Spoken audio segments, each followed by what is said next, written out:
Warning. My fanfic contains mentions of blood, abuse, and torture. Viewer discretion is advised. After some time, the squelching sounds from beneath Mika's shirt had fallen silent. She took a peek at her shoulder and sighed with relief. Sebastian stood up and held out a hand to her. She delicately placed her hand in his, then levitated upright and brushed off her skirt, before expressing a genuine smile towards Ominis.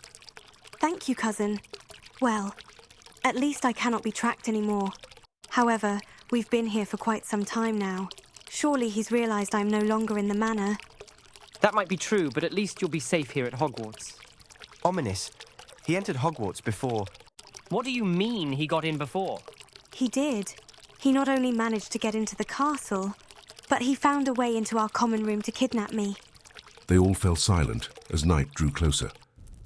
The cackling from the fireplace and torches echoed through the common room. Mika levitated towards one of the couches in the center of the room and sat down. She pulled her knees up to her chest and wrapped her arms around her legs. Anne and Ominis bid them good evening as they made their way to their dormitories. Sebastian was about to head off to the dormitory when he noticed Mika's solemn demeanor. He walked over and sat beside her on the couch.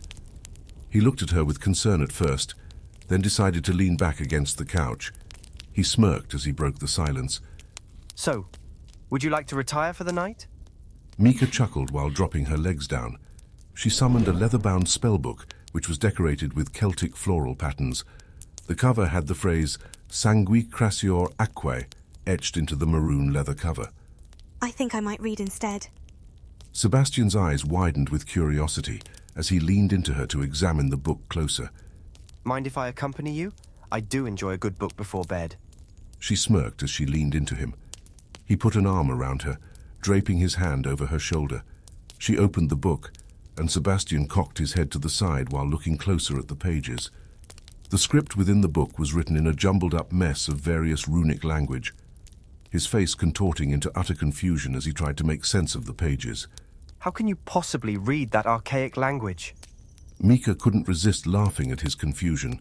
What sort of magic is this? It's an enchantment. It's to prevent outsiders from reading the contents within these pages. This is Morgana Le Fay's journal of sorts. She took his hand into hers and intertwined their fingers together. He gently stroked the pages as an awestruck look stretched across his face. This is incredible. Shall we get to reading then?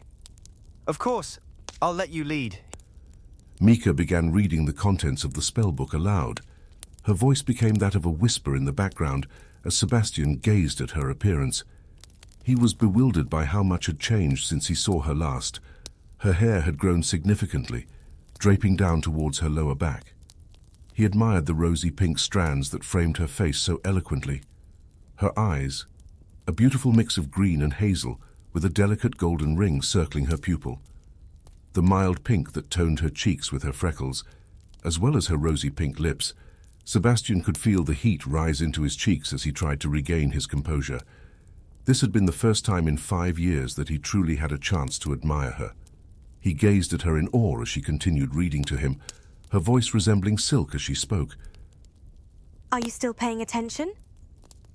Sebastian snapped out of his trance, coughing nervously as his eyes wandered the room. His heart was racing in his chest as she stared at him.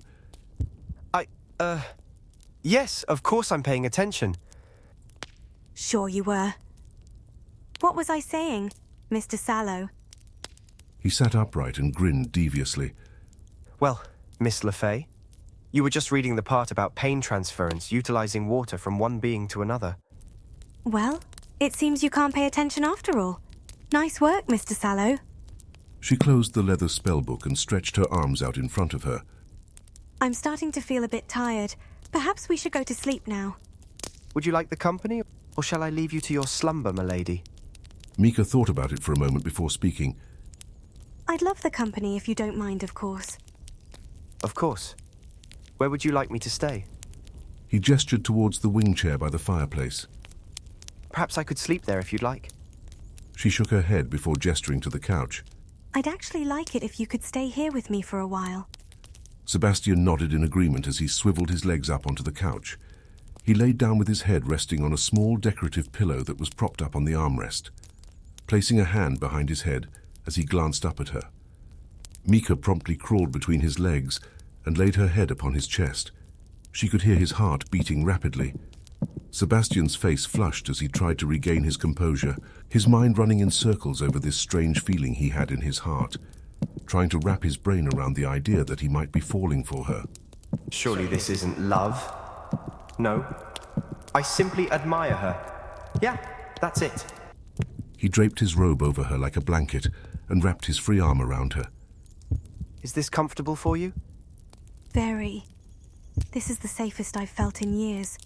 She slowly closed her eyes, the sound of his heartbeat lulling her to sleep.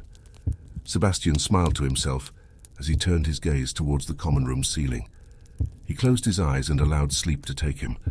This was the best feeling in the world, and neither of them wanted to give up this blissful moment. This concludes Chapter 2. More chapters are on their way. Stay tuned and thank you for your continued support.